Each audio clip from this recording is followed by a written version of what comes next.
After the company went public, I received $60 million in dividends. I had achieved financial freedom. I went home and joked that my company had laid me off. I said I planned to move back and live off my parents. But unexpectedly, my parents transferred all their properties to my brother that very day. They also said they were moving in with him and told me to rent a place of my own. My girlfriend also seized the chance to break up with me. Smiling, I readily agreed to everyone's demands. I never said a word about the $60 million. Mom, Dad, I came back so suddenly because my company laid me off. Can you support me for a while? Seeing my parents' stunned expressions, I was about to laugh and tell them I was joking. Did I scare you? But then I saw my father tug at my mother's sleeve.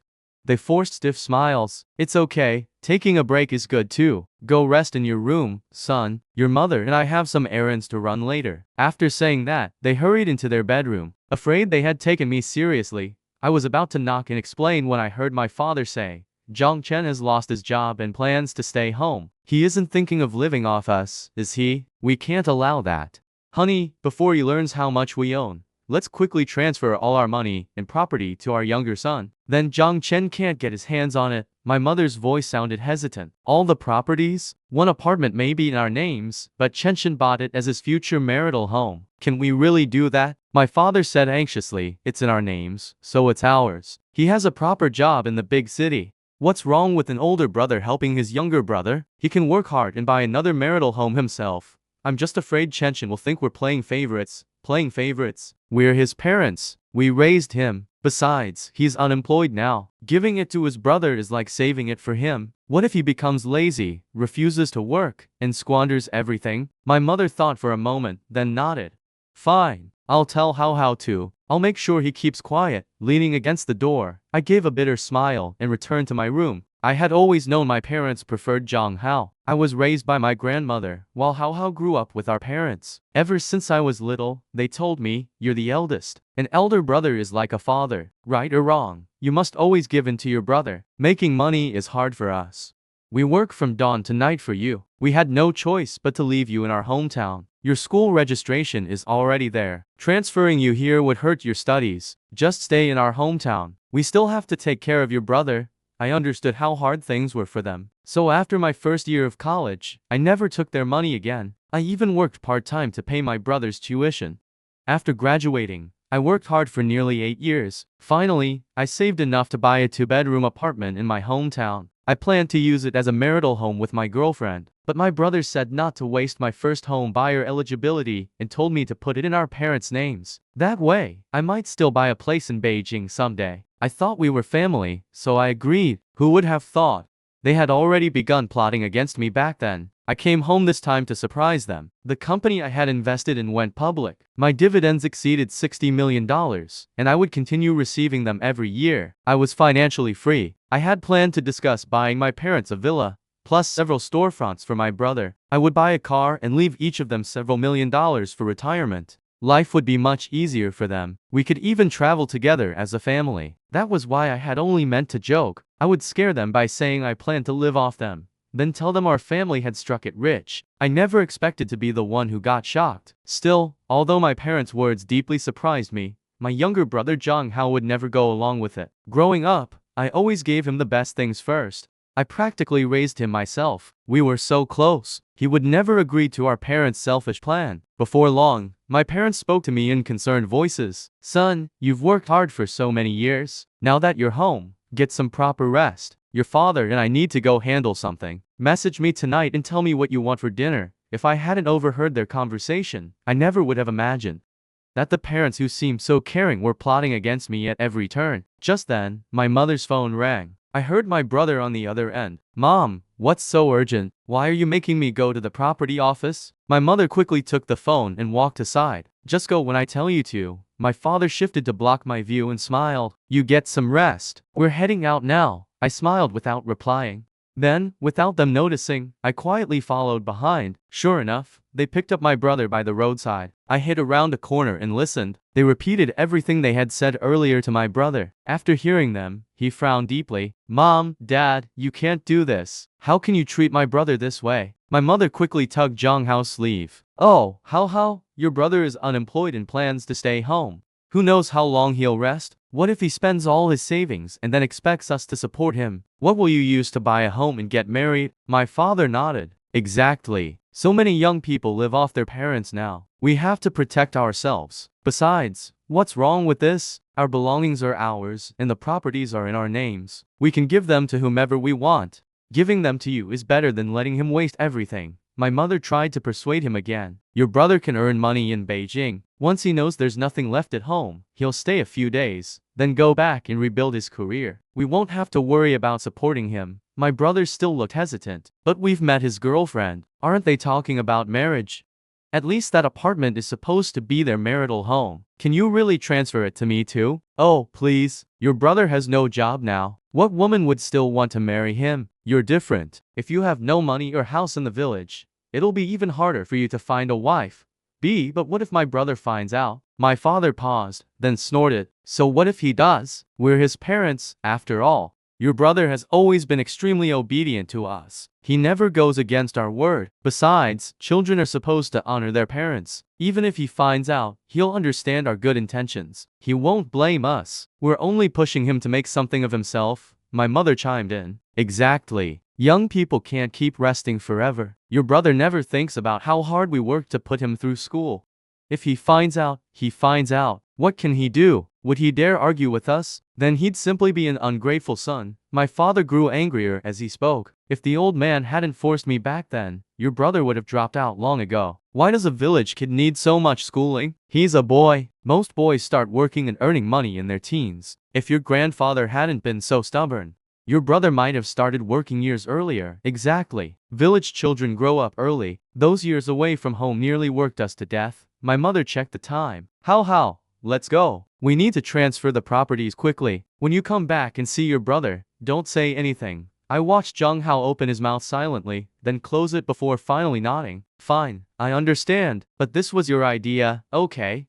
My brother may only be home for a short break. If he goes back to Beijing and starts earning again, I'm still counting on him to buy me a car. Don't let him hold a grudge against me, of course. We've already thought of everything. I watched the family before me walk away laughing together. I leaned against the wall, covered my eyes with one hand, and let out a bitter laugh. The moment I received the money, my first thought was to come home and tell them that we could finally live well. I wanted to share that joy with them. I thought we were a family. But what about them? They had never treated me like family. Only Jiang Hao was their child. What was I? I was merely the person they endlessly took from. Whenever things went wrong, they sweet-talked me, and everything was supposed to be forgotten. Since high school, I had not spent a single cent of the family's money. I studied by day and waited tables at night because I feared burdening them. Every day, I wore other people's old clothes and shoes that didn't fit. But Jiang Hao, he had more new clothes than he could wear. They told me to be understanding. Jiang Hao had grown up in the county town and was used to spending freely. I was the older brother, so I was supposed to give in to him. And I did.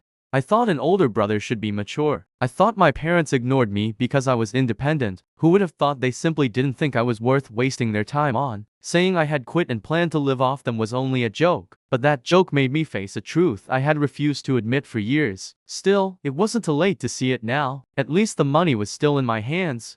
That evening, the whole family sat at the dinner table. They exchanged meaningful looks. Then my mother spoke first. Chen, you've worked hard away from home all these years. I know you came home to rest, but our family situation is truly bad. I lowered my eyes and kept eating in silence. My father coughed and spoke too. We tried doing some business, but we lost all our money. Even this house is going to be repossessed. Chen, your mother and I have no money left. We can only move into the place your brother rents, but it's far too small. So, you should move out within the week. Find somewhere else to live. They had expected me to be shocked and ask questions. They were fully prepared to explain their story in detail. But I merely said, okay, I understand. I'll pack and move out. I didn't care how they planned to deceive me. I no longer cared about them, just as I would never tell them about my $60 million dividend. Over the next 2 days, I packed everything. Just as I was about to leave, unexpectedly, my girlfriend came all the way to my hometown. My parents had also been packing the house. They were astonished when they saw my girlfriend that morning. Oh, Wan, you're here. The house is a little messy. Sit down for a moment, Wan nodded. She looked around with distaste and covered her nose. With my parents there, I couldn't tell her what had happened in detail. I asked curiously, Wan, why did you come so suddenly? You said yesterday that you needed to talk, but didn't I say I'd be back in 2 days? Why didn't you ask me to pick you up? Are you tired? Before I could finish, Wan softly interrupted me. Jiang Chen, this is urgent.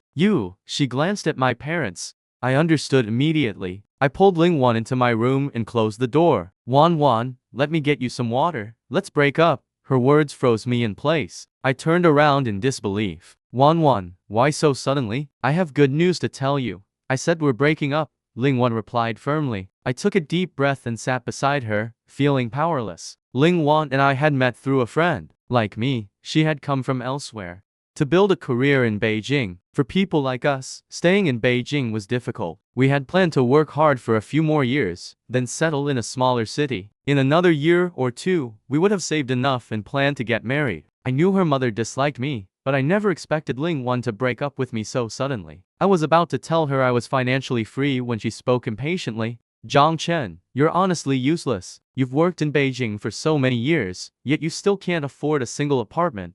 Her words stopped me from saying what I had planned. Wan, it isn't that I'm incapable. A home in Beijing costs $20 million.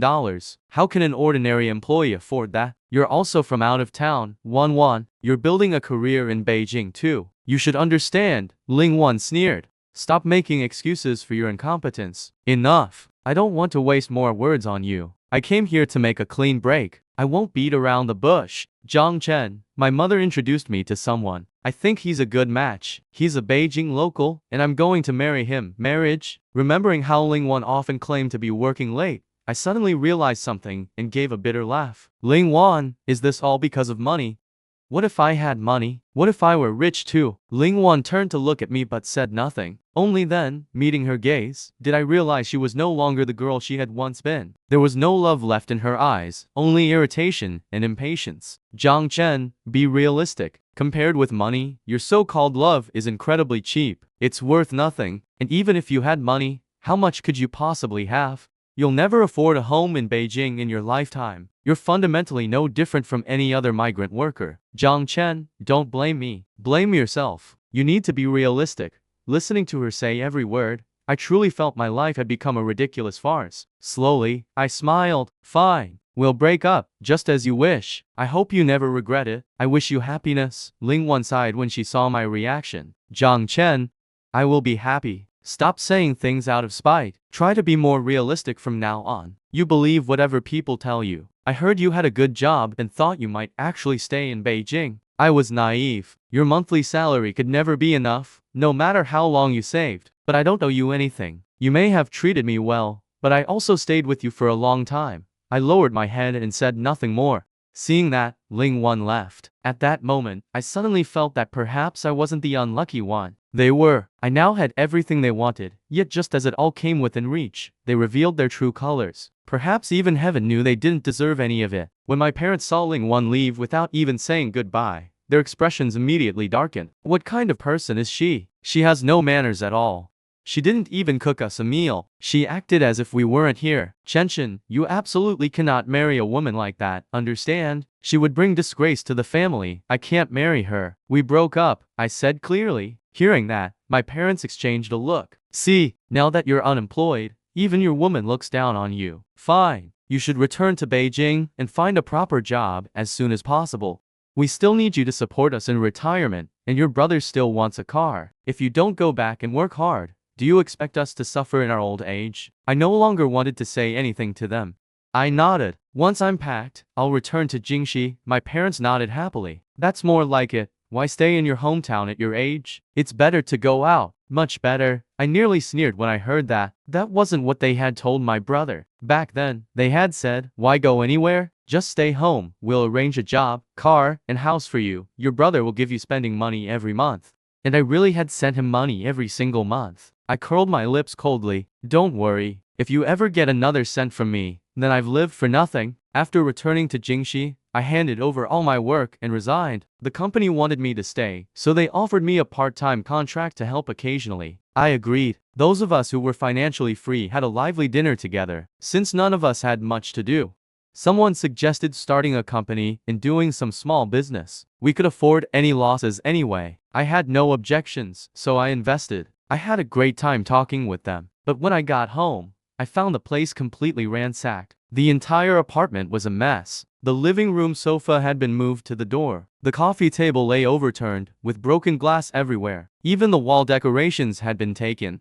The bedroom wardrobe had been emptied. Clothes were scattered everywhere. The bedding had been dumped on the floor. The study's bookshelf had fallen over. Books and documents covered the floor. Even the bathroom toiletries and the kitchenware were gone. The curtain rods had been snapped and the curtains ripped away. The place was wrecked. It looked like it had been looted. Not a trace of warmth remained. I stood in the doorway, instantly sobered by the shock. The blood in my veins seemed to freeze. After a few stunned seconds, I shut the door behind me, pulled out my phone, and called the police. My fingers turned white from gripping it. I tried to keep my voice steady as I gave my address and explained the situation. After hanging up, I called the landlord. Hearing what had happened to his apartment, he said he would come immediately. The police arrived first. Minutes later, 2 officers entered with forensic technicians. The technicians examined the apartment for fingerprints and footprints. The officers questioned me, asking when I had last left home, whether I had seen anyone suspicious, and what valuables were missing. I answered that I dined with friends last night and returned after midnight. The door had been left ajar, and the place looked like this.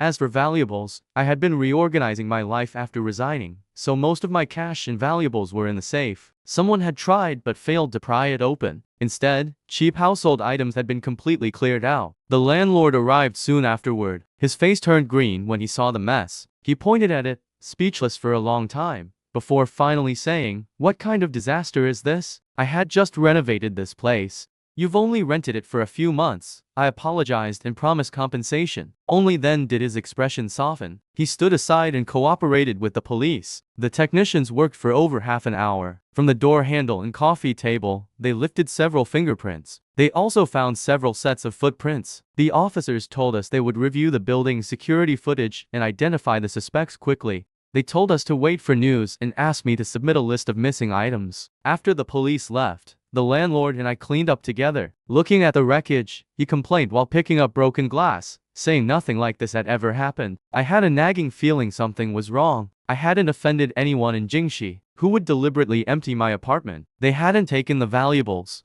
Only household goods. It made no sense. Early the next morning, an officer from the station called me and said they had found the culprit. The building's security footage showed that yesterday afternoon, 1 man and 2 women unlocked my door. They carried down several boxes and drove away. Facial recognition identified one of the women as Lin Wan. The other 2 were probably workers from a moving company she'd hired. The footage clearly showed Lin Wan directing them. She even had them remove the drying rack and the toilet seat from the bathroom. She didn't even leave the kettle. I was stunned by what the officer said, then laughed in disbelief. Lin Wan was unbelievably petty. She did this just because we broke up. It completely changed my view of her. The officer asked how I wanted to proceed. I said the apartment belonged to the landlord, as did most of the things inside, so he should decide. I handed the phone to the landlord. When he heard my ex had done it, he exploded in anger. He insisted on pressing charges, making Lin Wan compensate every loss, and holding her legally responsible. I let the landlord handle everything. After hanging up, I felt exhausted. How had I ever fallen for someone like her? I must have been blind. I packed a few personal belongings and checked into a nearby hotel, planning to stay temporarily until everything was settled. Later, I caught up on sleep at the hotel. The previous night's chaos had lasted until dawn, so I had barely slept. Half asleep, I heard my phone ring frantically. The ringtone was piercing, especially in the silent room. With my eyes closed, I reached for it and answered groggily. "Who is this?" I rasped. "Jiang Chen. Are you insane from being poor? You actually called the police?" From the other end came Lin Wan's hysterical shriek. Her voice was sharp and grating, like nails scraping glass. I frowned at the deafening scream. My ears were ringing, so I instinctively held the phone away. I checked the screen. It was Lin Wan. I scoffed, my anger instantly rising. "Lin Wan, do you even have a brain? The apartment belongs to the landlord, except for a few personal belongings. Everything inside was his. You took whatever you wanted, wrecked the place, and think no one should call the police?" Leaning against the headboard, I spoke with icy sarcasm. What Lin Wan had done was absurd and infuriating. What landlord? Those things were mine. When we were together, I personally made the list and told you what to buy and replace. Those curtains, the bedding and kitchenware, I chose them. We broke up.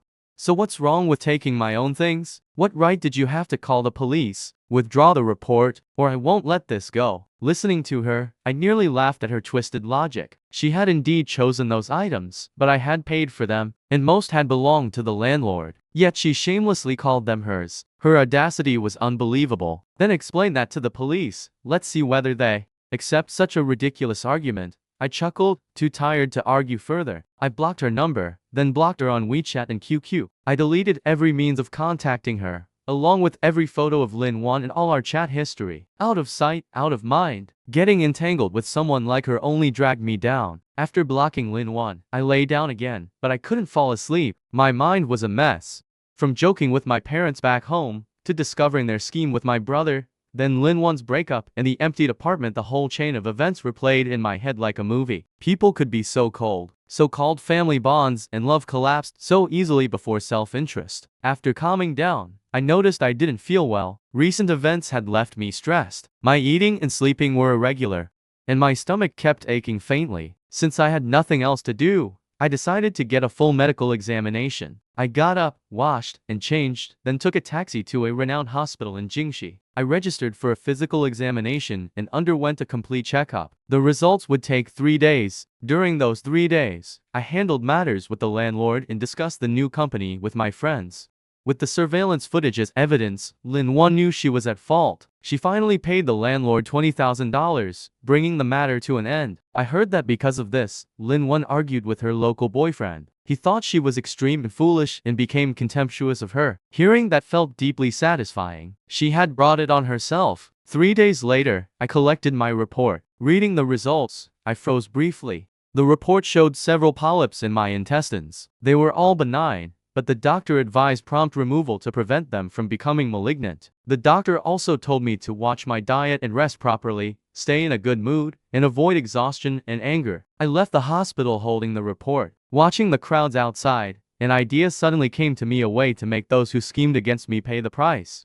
Since they valued profit so much and saw me as a burden, I would simply pretend to be seriously ill and see how selfish they could be. It would also let me abandon my last hope in them. First, I went to a pharmacy and bought cold medicine and painkillers. I also got medicine for my stomach. I deliberately removed the bottle labels, leaving only some outer packaging. Then I asked a designer friend to make a fake cancer diagnosis report. It said I had mid-stage colon cancer and needed surgery immediately. The operation would cost over $300,000. Once everything was ready, I deliberately stayed up several nights until my face looked pale and haggard, with sunken eyes. I looked sickly, without a trace of vitality. A month later, everything was ready. I drove back to my hometown and went to Zhang Hao's rented apartment. It was in an old residential complex. The apartment was on the 6th floor, with no elevator. The stairwell was cluttered and smelled moldy. Inside, the place was cramped and crowded. The apartment was under 60 square meters, yet held 3 beds. The living room was piled with junk, leaving nowhere to step. My parents still wanted me to buy Zhang Hao a car, yet endured living in this shabby place. They were remarkably patient. I pushed the door open. My parents and Zhang Hao were there, eating around the table. When they saw me, all 3 froze. Surprise crossed their faces, then they quickly acted normal. My mother put down her chopsticks and asked insincerely, "Jiang Chen, why are you back? Didn't you return to Jingxi to find work?" I didn't answer. I staggered forward and gripped the table. My body trembled slightly, my face was pale, and my lips were cracked. Without another word, I began sobbing to them. My voice choked, filled with despair. "Mom, Dad, I'm sick. The company didn't fire me because of layoffs. They fired me because of this. I was afraid you'd worry, so I hid the truth. I've kept it from you all this time." As I spoke, I pulled the fake diagnosis from my bag, placed it on the table, and pushed it toward them. I kept my head lowered, my shoulders shaking, looking utterly pitiful. Seeing me like this and noticing the report on the table, their faces suddenly twitched uncontrollably. Panic and disgust flashed in their eyes. They exchanged a glance. Then my father gave a dry laugh, without concern, only perfunctory reassurance. "Jiang Chen, don't joke around. You look perfectly healthy. How could you be sick? The hospital must have made a mistake." My mother chimed in. "Yes, exactly. They must be wrong. You're so young and strong. How could you have a serious illness?" I looked up sorrowfully, my eyes red and filled with tears. I choked out. "During my checkup, they found that I have colon cancer. but it isn't terminal yet. Fortunately, they found it early, so it can still be treated. I paused and deliberately looked at them with hope. Mom, Dad, I know we don't have much money now. And things are hard for you, but didn't I have an apartment? The one I plan to use as my marital home. It's worth over $300,000 now. The doctor said over $300,000 could control it and pay for the surgery. I looked at them with desperate hope, clenching my hands tightly until my knuckles turned white, as though grasping my last lifeline. Mom, consider it a loan. Once I recover, I'll work hard and repay you. Jiang Hao still has a job. He must have some savings by now. Please help me. Save me, please, save me. Hearing this, my father panicked. He picked up the report and glanced at it, his hands trembling. He stammered, We don't have money. Your brother only started working recently. How could he have savings? Chen, don't panic. Don't worry, we'll definitely help you. We'll find a way. My mother nodded too, forcing a strained smile. Yes, Chen, don't worry. We won't abandon you. We'll think of something. We'll think of something. They promised to help, but their eyes kept darting away. They couldn't even look at me. They told me to rest on the sofa, saying they would calculate their remaining money and see how much they could raise. I watched them enter the bedroom and close the door. A cold sneer curved my lips. I stood up and quietly walked to the balcony window. The bedroom window wasn't fully closed. A small gap remained, letting their voices carry clearly. As soon as they entered the bedroom, they dropped the act and began calculating. My mother's voice held panic and complaint. What did Chen say? Cancer? That's cancer. Treating it is a bottomless pit. His apartment still exists, but now he has no job and has cancer. Even if he recovers, he may never work hard again. He may never get ahead in life. My God, even that apartment won't cover treatment. In the end, all the money will be wasted. My father sounded irritated and resolute. Lowering his voice, he said, We can't give it. Cancer isn't so easily cured. Spending money would be pointless, and cancer will slowly destroy his body. He'll drag the whole family down. He'll even ruin Hao's marriage prospects. We absolutely cannot give him the money. My mother began to cry softly, not from heartbreak, but fear. Then what do we do? If we refuse, what if he refuses to leave us alone? He's desperate now. He'll definitely keep clinging to us. Why not let him try traditional medicine? It's cheaper, and it might work. My father sighed, his voice cold. Traditional medicine? If modern medicine can't guarantee a cure, what use would that be? There's no point at all. Think of a way to send him somewhere else. Let him solve it on his own outside. Best if he doesn't burden the family. He grew up with his grandparents anyway. He was never close to us. Hearing that final sentence, my heart went completely cold. It felt as though I'd been thrown into an ice cellar, chilled from head to toe. So in their hearts, I had always been an outsider, an expendable burden. When I became ill, they didn't think of helping. They only wanted to push me away and leave me struggling alone. My mother fell silent, then sighed. There's no better option. You injured your leg a few months ago, and the hospital cost us a lot. We barely have any savings left. How could we afford his cancer treatment? Let him see some local doctor and barely keep himself going. Chen has cancer. How much would treatment cost? We could never afford it. Don't even mention my leg. It annoys me. The old man meddled too much. He insisted I work in the fields, so I fell. Now that things are quiet in the village, he keeps calling to ask if my leg is better and whether I'll go back to help. Help with what? He's so old he can barely care for himself. Yet he still meddles in others' affairs. I froze.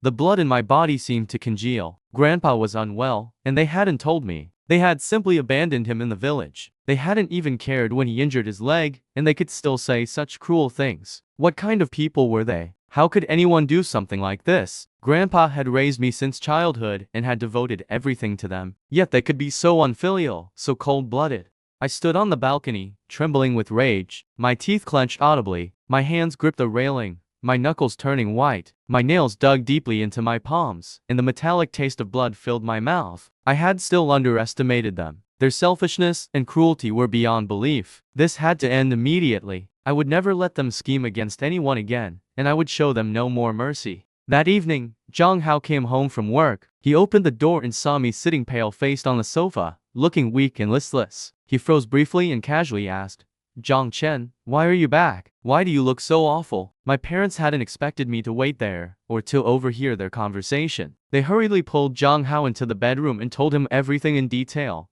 including that I had cancer, wanted my apartment back for surgery, and that they wanted to send me away. I stayed by the balcony, listening. Jiang Hao sounded slightly hesitant. Jiang Chen still looks alright. When I left earlier, He was sitting in the living room. He didn't look seriously ill. Could the diagnosis be wrong? My mother snapped. How could it be wrong? The hospital issued a report. It can't be fake. This isn't the time to discuss whether his illness is serious. Think of something quickly. How can we send your brother somewhere else so he can't come back and burden us? Your father's leg already cost us plenty. We don't have any savings left. How could we pay for his cancer treatment? We still need that money for your marriage. My father suddenly seemed to remember something. With a sinister edge, he said, How?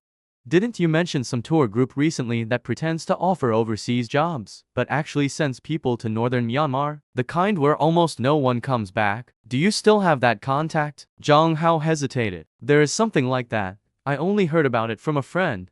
They target desperate people and promise high-paying jobs in northern Myanmar, with food and lodging included.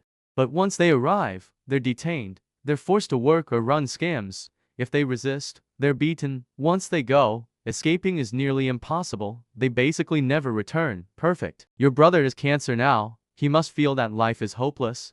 We'll tell him there's an old doctor there who specializes in cancer, with miraculous skills. We'll say he's cured many people. Then we'll enroll him in that tour. Once he leaves, he'll never come back. Then we'll finally be rid of this burden. His cancer could drag us all down. The three of them suddenly fell silent. They were likely weighing the pros and cons. A few minutes later, my father made the decision. His tone allowed no argument. It's settled. We'll say it's a trip to relax and visit that old doctor. We'll find a contact and register him. How? You handle it. Make sure it's done cleanly. Don't let him suspect anything. My mother and brother said nothing, apparently nodding in agreement. Soft footsteps came from the bedroom, as if they were discussing the details. I stood silently, listening to their plan. I felt no emotion, only endless coldness. To get rid of me, their burden, they would trick me into northern Myanmar and leave me trapped there. These weren't family. They were villains who only wanted to exploit me. Fortunately, I had already lost all hope in them and had already prepared. I wouldn't let their scheme succeed. I took out my phone and messaged a friend I knew. He worked in security and had several reliable men. I said I needed his help staging a scene tomorrow, sent him the address, and asked him to bring a few men. Payment wouldn't be a problem. He quickly replied that it was no problem, and he'd arrive early tomorrow. After sending the message, I put away my phone and returned to the sofa. I still looked sickly, desperate, and helpless, waiting for them to come out and show me their next act. Early the next morning, just after dawn, they began their performance. Jiang Hao went first. He walked up to me wearing a guilty, helpless expression. He sighed and patted my shoulder. Jiang Chen, I'm sorry. I asked everyone at work for a loan yesterday, but no one would lend me anything. We're all ordinary workers, and no one has much saved. Give us some time. We'll ask relatives and friends for help. We really don't have much money right now. We're useless. We can't help you. He deliberately reddened his eyes and squeezed out a few tears, looking deeply remorseful. Then my father walked over too, wearing a remorseful expression. He pounded his chest and said, Chen, blame me? It's all my fault. I tried too hard to save more money for you and How by starting a small business. But instead of making money, I lost everything the family had. We can't produce even $1 now. We can't even buy you something nutritious. Blame me. It's all my fault. Finally, my mother came over. Holding my hand, she cried, Chen, we would never abandon you. Even if we must sell everything, we'll find a way to pay for your treatment. Your father and I discussed it. We want to send you on a trip to clear your mind. You must be miserable because of your illness. Go out for a while. Relaxing will help your condition too. When you return, we'll take you to a major hospital. No matter the cost, we'll treat you. The three took turns speaking, acting vividly, and shedding tears. Anyone unaware of the truth would have been moved by their false concern. Unfortunately for them, I knew their scheme. Their hypocritical faces only disgusted me. I said nothing, only lowered my head and acted devastated, as though I had lost all hope. I let them think I believed them. Just then, loud shouting erupted outside the door. Someone pounded hard on it, shouting, Jiang Chen, get out here.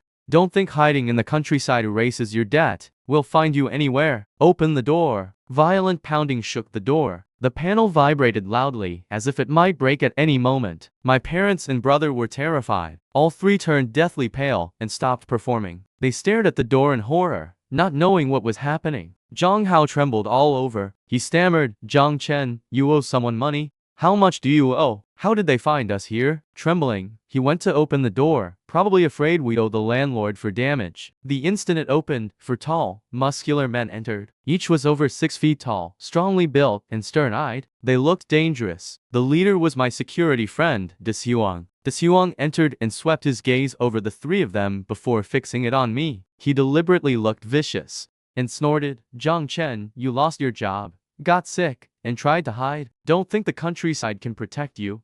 If we hadn't found you today and your health collapsed, who would repay us?" Seeing me remain silent and the four men looking menacing, my parents nearly lost their minds. They shouted, "We'll call the police." "Who are you? Get out, or we'll call the police." Desuang cracked his knuckles and sat down heavily. He grinned viciously. "Call them, go ahead. Let's see what the police can do. Jiang Chen owes me $1 million. I have an IOU. Even the police will make him repay it." As he spoke, he pulled a fake IOU from his pocket and slapped it onto the table. The figure of $1 million made my parents and Zhang Hao's legs go weak. They staggered backward and barely stayed upright by holding the table. My mother pointed at me and shouted, "Jiang Chen, you ungrateful son, how could you owe so much? Are you insane? Are you trying to kill us? How did we raise a child like you?" My father joined in angrily. "You foolish child. What have you been doing outside? How are we supposed to live with this debt? What sin did we commit in a past life to have a son like you?" Zhang Hao looked at me with disgust. "You're unbelievably troublesome.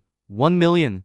Our family couldn't earn that in generations. You're driving us into a dead end." I pretended to look terrified and helpless and spoke timidly, my voice tearful. "I didn't mean to. I wanted to buy an apartment in Jingxi.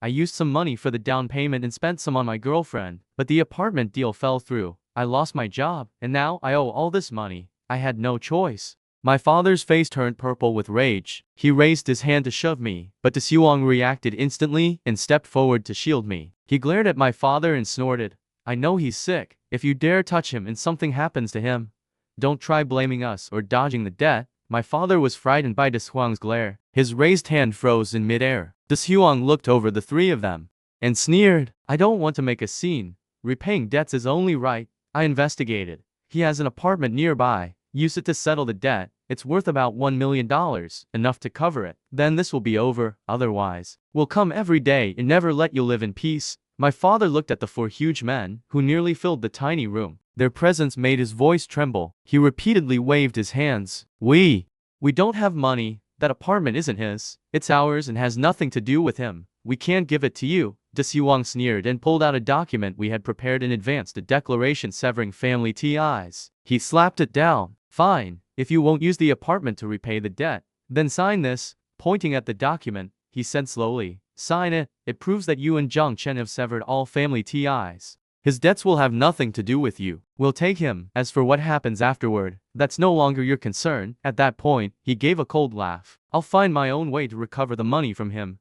Even if he's ill, there are always ways to make him repay." Hearing this, my parents and brother instantly brightened. It was as though they'd found a lifeline. Wild joy spread across their faces. They quickly grabbed pens and signed the declaration with their own names, then added their fingerprints. From their expressions, they felt lucky such a good solution existed. They could finally be rid of their burden. Once they had signed, they immediately handed it to Desuang, afraid he might change his mind. My father hurriedly said, "Go, take him away. We have nothing to do with him. Nothing at all. Never come to us about his affairs again."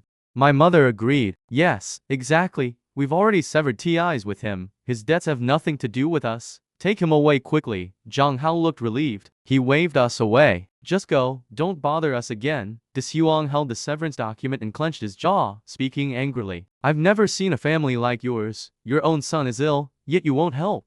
You practically hope something happens to him. Fine. I'm taking him. Don't regret this later." Seeing how eager, cold, and heartless they were, my last shred of hope vanished completely. I didn't turn back or look at them again. I followed Desuang and his men out of that revolting place. Once outside, I got into Desuang's car. The atmosphere instantly relaxed. Desuang lowered the window, still furious. "Man, your family went way too far. I've never seen anything like it. They aren't family, they're worse than strangers. Cutting ties was right. It's best to end things completely. Now you'll never deal with them again. The other men all agreed, saying they'd never seen such selfish, cold-blooded parents and brother. They told me never to contact them again. I looked at the Siwang gratefully and at the friends who had helped. I shook each of their hands, then took a stack of cash from my bag and gave each of them $2,000. They waved it away, saying we were friends and this small favor was nothing. They said payment was unnecessary, but I insisted until they accepted. After seeing them off, I didn't linger. I drove straight to Grandpa's village, anxious beyond words. With the severance declaration in hand, I sped along the road. I had one thought: find Grandpa immediately, take him away, and bring him to Jingxi for treatment. The village road was difficult, full of potholes. It took over 2 hours to arrive. I went straight to Grandpa's old house and pushed open the door. The yard was overgrown with weeds. No one had tended it for a long time. Grandpa sat on a small stool in the courtyard, warming himself in the sun. He looked terribly haggard. His hair was gray, and his back badly stooped. His leg was wrapped in thick gauze. The bandages had turned dark and looked infected. He froze when he saw me, then struggled to stand. Joy spread across his face. Chen, why are you here? Has work been hard? Why did you suddenly come back? As he spoke, he tried to stand and pour me some water. I hurried forward and stopped him from moving. Seeing how haggard he looked and the infected bandage on his leg, I fought back my tears. My throat tightened, and I couldn't speak. Grandpa had raised me and loved me dearly. Yet now he had ended up like this, abandoned in the village by his son and daughter-in-law, completely ignored. No one even cared for his injured leg. Grandpa, don't move. How is your leg? Why didn't you go to a hospital? I helped Grandpa sit down, my voice choking. I gently touched his leg, and he winced in pain. Grandpa smiled and acted relaxed. It's nothing, I just fell. It'll heal with time. There's no need for a hospital. Hospitals cost too much. Your parents have a hard life too. I don't want to trouble them. His words made my heart ache even more. Even now, Grandpa still thought of them. Yet they hadn't offered a single word of concern. They had even said no one should care for him. I could no longer hold back my tears. I gripped his hand tightly. Grandpa, I'm sorry. I came too late and let you suffer. I'll never let anyone mistreat you again. I'm taking you to the best hospital in Jingxi for treatment right now. Without another word, I packed some of Grandpa's belongings, helped him into the car, and drove to Jingxi. Along the way, he kept asking what was wrong and whether something had happened. Nothing. I just missed you, Grandpa.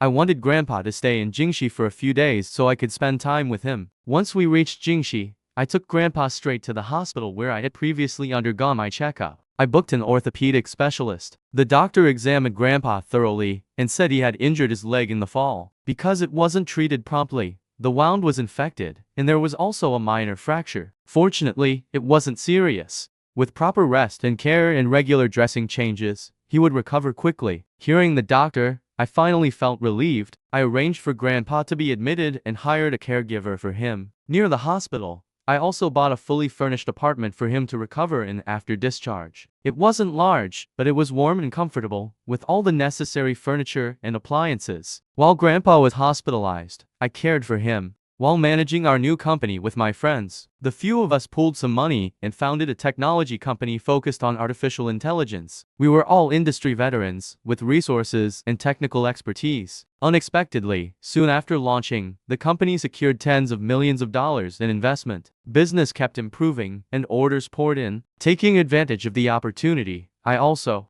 invested in several promising small projects. Some involved new energy, others cultural and creative products. My judgment turned out to be good. Every project made a profit and the returns were substantial. In just a few short months, my assets multiplied several times over. Soon, I bought a detached villa in Jingxi with a yard and garden. The surroundings were excellent. Through the city's talent recruitment policy, I successfully obtained permanent residency in Jingxi and became a true local resident. Grandpa's leg recovered well. After discharge, I brought him to live in the villa. There was a housekeeper and caregiver to look after his daily needs. Grandpa stared at the spacious, bright villa and the garden outside in disbelief. Holding my hand, he asked, Chen, is this house yours? How did you suddenly become so rich? Did you do something illegal? I smiled and explained that a company I had invested in went public, and I received a large payout. Then I started another company with friends and profited from several investments. It was all legitimate income. Only then did Grandpa relax. He smiled proudly at me.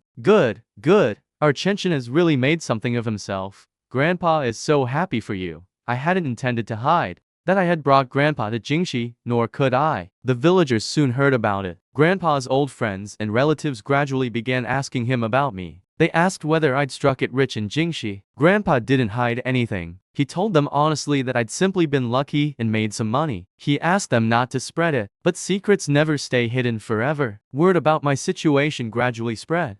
I knew someone would eventually come to benefit from me or scheme against me, but I didn't care at all. I would handle whatever came. If they were smart, they'd leave me alone. If not, I wouldn't show any mercy. But I never expected my ex-girlfriend Lin Wan to be the first. Somehow, she learned from mutual friends that I was financially free, had bought a villa and settled in Jingxi, and was doing extremely well.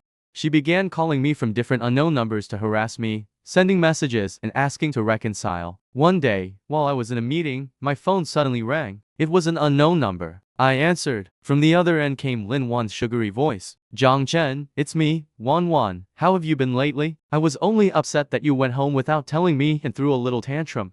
Why haven't you contacted me for so long? I miss you so much. I frowned at her voice, feeling disgusted. I said directly, Lin Wan, you broke up with me. Don't act like you've lost your memory. We have nothing to do with each other. Don't call me again. Lin Wan paused, then began acting coquettishly again. Her voice was sickeningly sweet. We didn't break up. I was just, oh, come on. I'm a girl. It's normal to throw a little tantrum. I was confused back then. My mother forced me to break up with you. Jiang Chen, please forgive me. Let's start over. I still love you. I nearly laughed. This woman was unbelievably shameless. When she broke up with me, she had been ruthless and called me completely worthless. Now that she knew I had money, she wanted me back. Did she really think I was an idiot? Stop this nonsense. A little tantrum? Don't you already have a boyfriend in Jingxi? I heard he's a local, with a house and a car. Weren't you going to marry him? Stop harassing me. Goodbye. I was about to hang up. Lin Wan immediately panicked. She shouted through the phone. Wait, Jiang Chen, I didn't choose someone else. My mother only introduced him to me. I don't even like him. I was only pretending with him. I recently realized you're still the one I love most. Please forgive me. I know I was wrong. Don't, absolutely not. I'll never go back to you. I must have been blind to fall for you. My voice turned icy, filled with sarcasm. I had wanted to tell you that I'd received over $60 million in dividends. I planned to marry you, buy you a house and a car, and let you stop working so hard. We could have lived comfortably, but you didn't want that life. You thought I was useless and beneath you.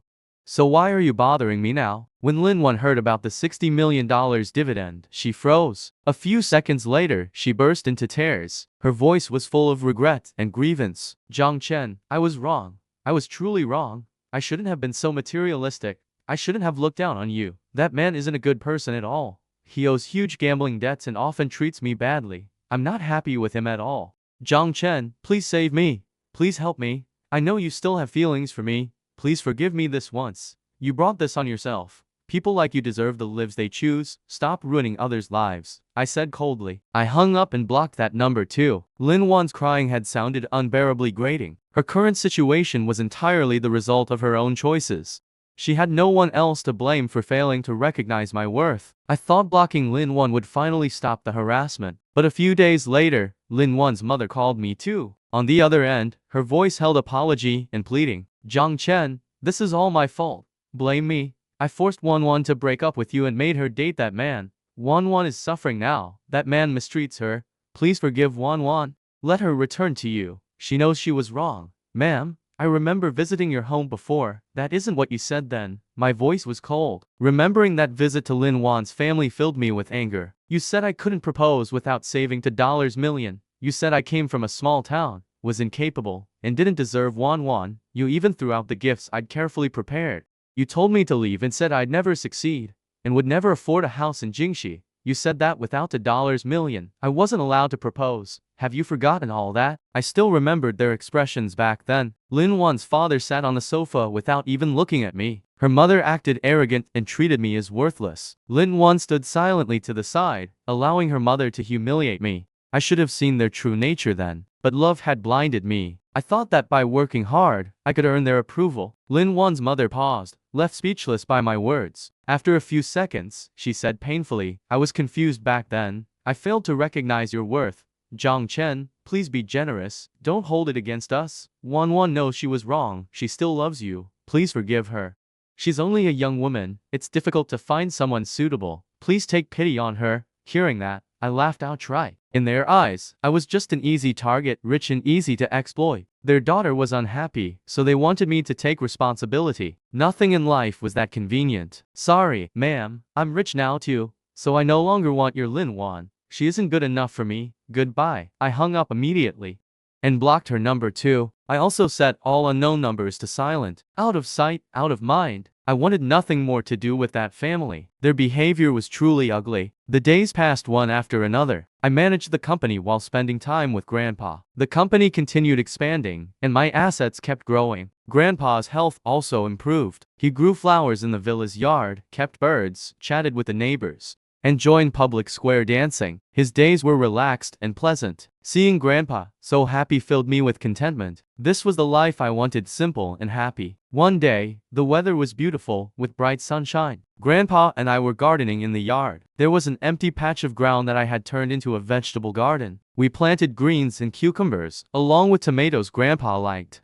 Homegrown vegetables felt safer to eat and gave us some exercise. I had never enjoyed farm work before, but gardening with Grandpa, turning soil, sowing seeds, and watering felt incredibly peaceful. It felt like a sense of belonging in my bones. Touching the soil made me feel grounded. I was crouching beside the cucumber seedlings, while Grandpa went inside for water, saying the plants needed watering. Just then, a car horn suddenly sounded at the gate. Someone pounded hard on the courtyard gate and shouted, "Chen, Jiang Chen, open the gate. We're your parents. Your brother is here too. We came to see you." Hearing those familiar, hateful voices, I stopped what I was doing and frowned. It was obvious. They must have heard I'd struck it rich in Jingxi, bought a villa, and settled there. They had come to benefit from me. They were truly relentless. I stood up and brushed the dirt from my hands, then walked over and opened the gate. My parents and Zhang Hao stood outside, wearing brand new clothes and carrying cheap fruit and milk. When they saw me, all three put on ingratiating smiles. Zhang Hao spoke first, immediately criticizing me. His voice held dissatisfaction. "Jiang Chen, was it fun deceiving us? We're family, yet you played tricks on us. You already own a detached villa in Jingxi. The yard is huge, and the house is beautiful. Won't you invite us inside? Look how worried Mom and Dad were. Once they heard you'd struck it rich, they came here overnight. The journey was exhausting. Mom and Dad are worn out." I stared at Zhang Hao, acting as though nothing had happened. I almost admired him. How could he be so shameless? It was as if all their schemes, including trying to send me to northern Myanmar, had never happened. I wiped the dirt from my hands and stared coldly. "Zhang Hao, have you forgotten that you already severed all family ties with me? You signed that declaration yourselves and added your fingerprints.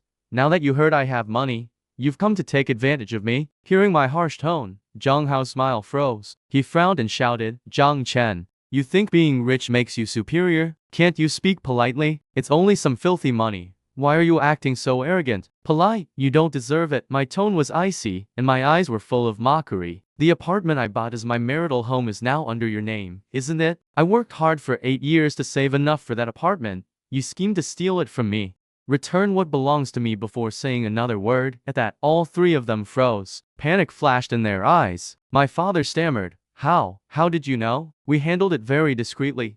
How did you know we transferred it to How? I tossed aside the tissue I'd used and snapped.